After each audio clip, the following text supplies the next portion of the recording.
What's going on, you guys? So check it right. It seems like revenge season is still in full effect, as Jody just dropped a new EP on us titled Revenge is Sweet. Now it consists of 6 tracks with features from Latin over Pounds, a female vocalist by the name of A-Reece and A-Reece, and on the production side of things we have Lunatic, Trig Nasty, Sunday Beats, Michael Tui, Giamukhetwe Dibeta, and Neundungane. And it wouldn't be an RCR project without TK handling the mixing and mastering. Now with this EP, it sounded like Jody had a lot to get off his chest while still talking his shit.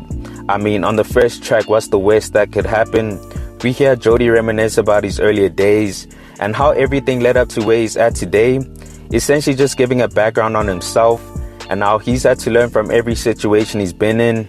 On Revenge, we hear Jody speak on how people talk too much about him, but yet they don't even know what he's been through, with lines like, "Look at how far we done came with it. It wasn't for the fame that came with it. Big duffel bag, we tryna put some change in it. Same hood nigga shit, ain't no rearranging it. I put my whole mind to it. I dedicated my whole damn life to it. My eyes closed and I vibe to it. Rap real shit, play it back, then I cry to it." Now despite that, he's still grinding and doing it for his kids and his mother. Now on Loot Love, we have Jody and Latin over Pounds rap about how money is essentially the roots of all evil, but at the end of the day, we still love to have it. And on Stone Cold, Jody speaks on how he's had to keep it solid throughout his life, but not selling his soul as well as never folding when things got tough for him. He also goes on to say, "Y'all didn't even know that we was going through the most, made it through the most. Dropping 5 every Friday was a reason for the smoke. Niggas always hate tweeting, but they different at the shows, cause we can tell we killing it by all the screaming from their hoes." So because of that, he's had to develop a thicker skin because of how the critics have treated him online, as well as the industry. Now on Star Signs, we have Jody speaking on himself, essentially being overcritical of his own character, with lines like, "Band-aids for bruised egos wherever he goes.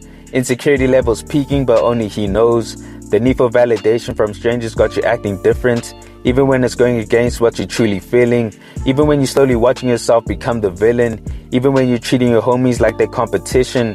Blurry vision, hard to see the point. If only passing knowledge was easy as passing joints. If only we can mix and master all our inner voice, so we can hear it clearly, cause God is trying to appoint. But the flesh is weak and so it disappoints.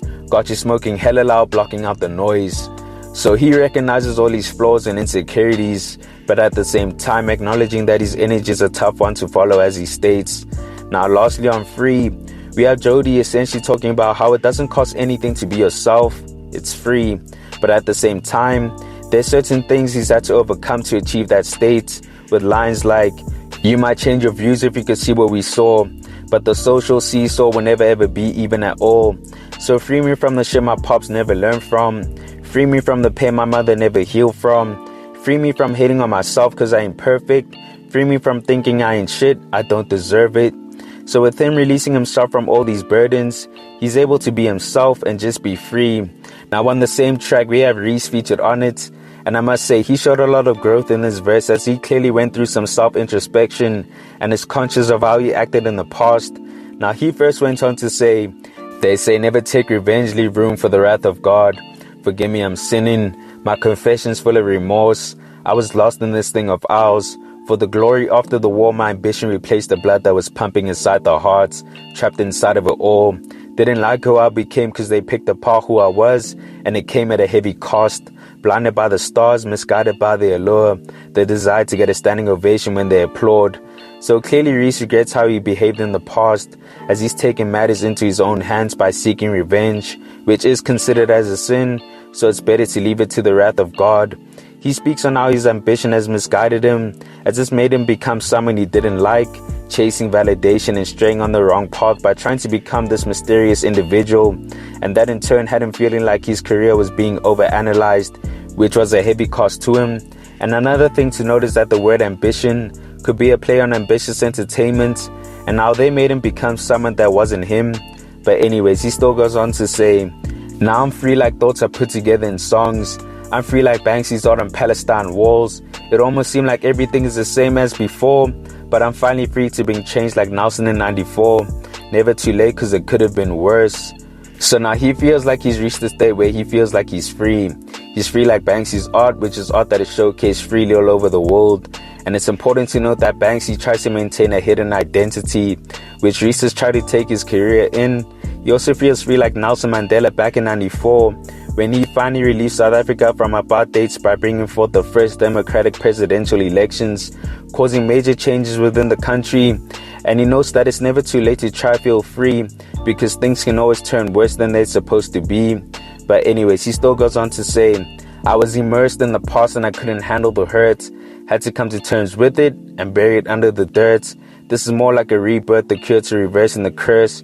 Free like the spirit that walks through the narrow door, with a choir of angels ready to get to you close to the source, the giver of life, he who created us all, with no shackles on the mind, wrists and ankles anymore. Free." So Reece speaks on how he was so stuck in the past and how he couldn't handle the pain it brought. I mean, Reece lost his dad recently, and I'm sure nothing compares to a loss like that.